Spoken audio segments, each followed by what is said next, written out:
কল্পনা করুন সেই মুহূর্তের কথা যখন পায়ের নিচের শক্ত মাটি উত্তাল সমুদ্রের ঢেউয়ের মতো দুলতে শুরু করবে, পাহাড়গুলো ধুলার মতো উড়বে এবং আকাশ থেকে নক্ষত্র খসে পড়বে।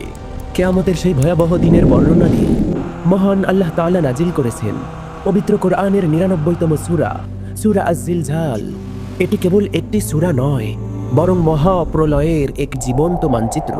কেন এই সূরাটি মদিনার মুনাফিকদের হৃদয়ে কম্পন ধরিয়ে দিয়েছিল, আর কেন আমাদের প্রতিটি ছোট কাজও সেদিন পাহাড়ের মতো ভারী হয়ে উঠবে, আজ আমরা উন্মোচন করব সূরা আজ-জিলজালের গভীর রহস্য এবং সহিহ হাদিসের আলোকে এর প্রভাব।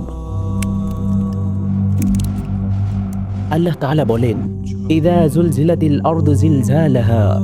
ব্যাখ্যা: আল্লাহ তাআলা বলেছেন, যখন পৃথিবী তার প্রবল কম্পনে কম্পিত হবে। তাফসিরে ইবনে কাসির অনুযায়ী এটি সেই প্রথম ফুৎকারের কম্পন যা পুরো বিশ্বকে তছনছ করে দেবে। এটি কোনো সাধারণ ভূমিকম্প নয়, বরং পৃথিবীর কেন্দ্র থেকে শুরু হওয়া এক প্রচণ্ড আলোড়ন। এরপর আল্লাহ তাআলা বলেছেন, পৃথিবী তার ভিতরের সমস্ত বোঝা বের করে দেবে। তাফসীরবিদরা বলেন, আদম আলাইহিস সালাম থেকে শুরু করে কিয়ামত পর্যন্ত যত মানুষ মাটির নিচে দাফন হয়েছে, পৃথিবী সেদিন তাদের সবাইকে বের করে দেবে। শুধু তাই নয়, মাটির নিচে লুকিয়ে থাকা সোনা, রূপা এবং খনিজ সম্পদগুলো সেদিন সব বেরিয়ে আসবে, যা দেখে অপরাধীরা আফসোস করবে।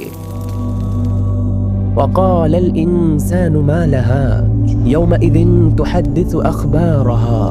ব্যাখ্যা: সেদিন মানুষ আতঙ্কিত হয়ে চিৎকার করবে, পৃথিবীর আজ কি হলো? এই মাটি যা আজ নিশ্চুপ, সেদিন সে কথা বলবে। সহিহ তিরমিজির একটি হাদিসে এসেছে, রাসূলুল্লাহ সাল্লাল্লাহু আলাইহি ওয়াসাল্লাম সাহাবীদের জিজ্ঞেস করলেন, তোমরা কি জানো এই মাটির সুসংবাদ কি? সাহাবীরা বললেন, আল্লাহ এবং তার রাসূলই ভালো জানেন।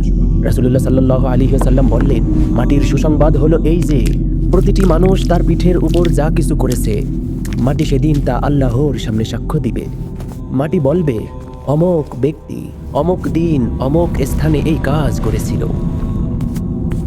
يومئذ يصدر الناس أشتاتا ليروا أعمالهم فمن يعمل مثقال ذرة خيرا يره ومن يعمل مثقال ذرة شرا يره।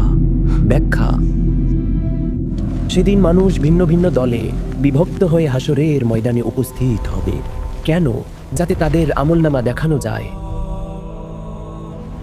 এরপর আল্লাহ এক অমোঘ বিধান ঘোষণা করছেন, যে ব্যক্তি অনুপরিমাণ অর্থাৎ জাররা জাররা ভালো কাজ করেছে, যে ব্যক্তি অনুপরিমাণ ভালো কাজ করবে সে তা দেখতে পাবে, আর যে ব্যক্তি অনুপরিমাণ মন্দ কাজ করবে সেও তা দেখতে পাবে। জাররা শব্দের অর্থ হলো সবচেয়ে ক্ষুদ্রতম কণা। আল্লাহ তাআলা এই আয়াতের ভিতরে সেই জাররা শব্দটাই ব্যবহার করেছেন, আধুনিক বিজ্ঞানের ভাষায় যাকে আমরা অ্যাটম বা পরমাণু বলতে পারি। অর্থাৎ আপনার কোনো ছোট আমল সেদিন বৃথা যাবে না।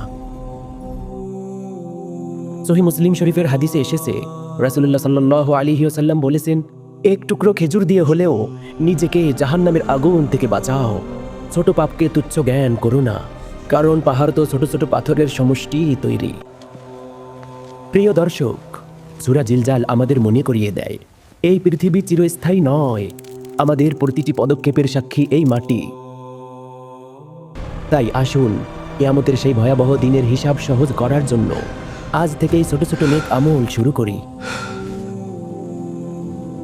ভিডিওটি ভালো লাগলে আপনি শেয়ার করতে পারেন, হয়তো আপনার একটি শেয়ারে অন্য কারো জীবন বদলে যেতে পারে। One share, countless lives. Be the light that changes. আল্লাহ তাআলা আমাদের সবাইকে সহিহ সুন্নাহ বোঝার তৌফিক দান করুন। আমিন। আসসালামু আলাইকুম ওয়া রাহমাতুল্লাহ।